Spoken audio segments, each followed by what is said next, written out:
three strategy that we can do to make sure that we can stay financially healthy. So probably maybe I will ask Chi Hui to go first to share with the audience on the three strategy that to stay financially healthy during this period of time. Let me actually help you to turn your slide on.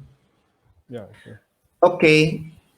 So yes. So three strategies to stay financially healthy for individuals. Okay. So in normal days, everyone, some of us do have the medical health check. So during normal day, what you do during normal day, a health check, you do your blood test, your cholesterol, lipid profile, all these normal tests. We call a normal test. So in financial tests, we also have a so-called financial health check.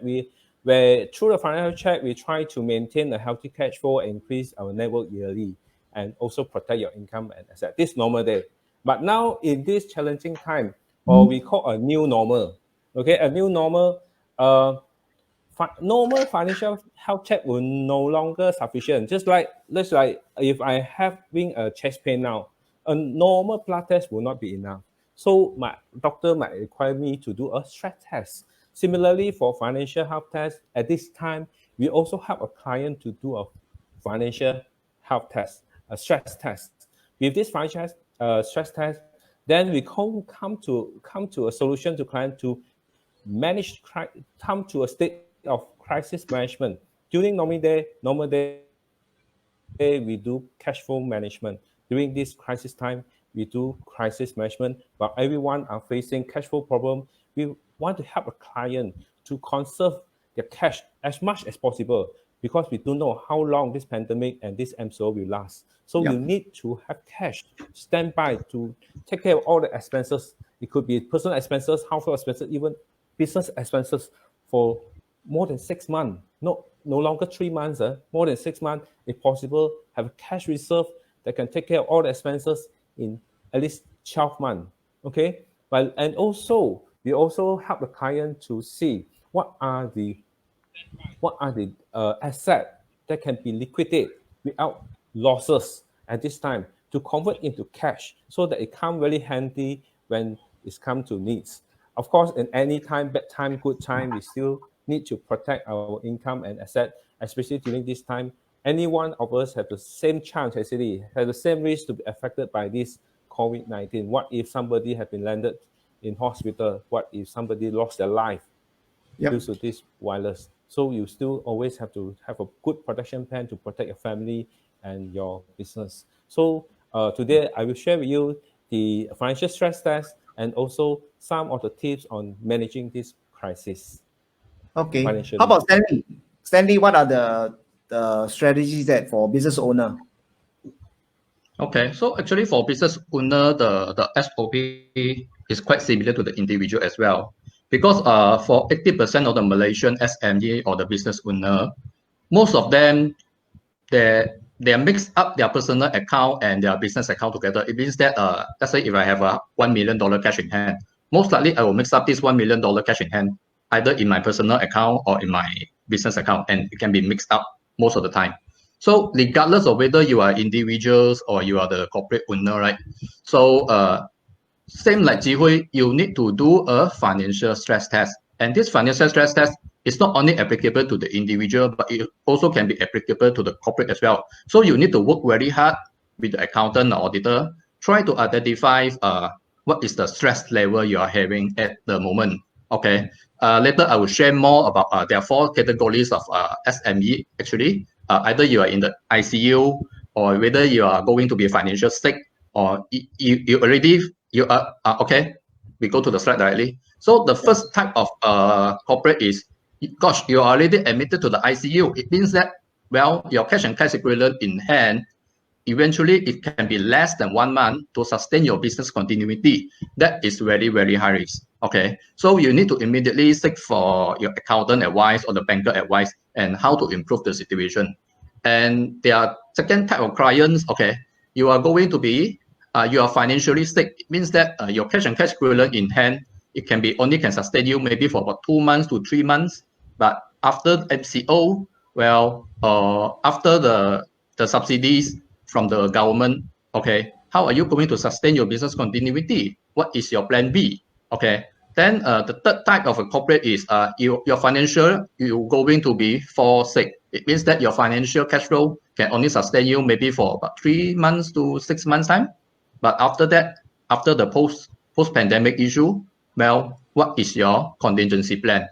And definitely there will be type number 4. Okay, it means that your company is eventually is not impacted. Okay, you are fall into green zone. Congratulations if you are in this zone. I got a lot of corporate clients there. They are also in this financial healthy zone.